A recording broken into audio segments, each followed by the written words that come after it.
Hello friends, today in this video I will show you how to add a border around paragraph in MS Word. So firstly select your paragraph where you want to add a border like in this paragraph. So select it, then click on layout, then click on design and click on page borders. In here select borders. Now select box.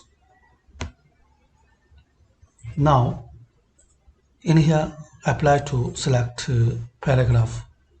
Just you need to select paragraph, then click on OK.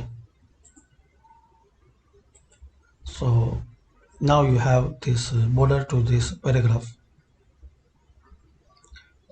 and similarly you can add paragraph to some text.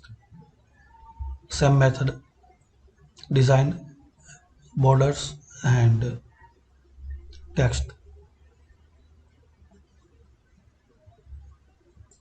So hopefully guys you like this video. Thanks for watching this video. Please comment this video useful for you or not, and by these simple steps we can know how to add a border around paragraph in MS Word. Thanks for watching.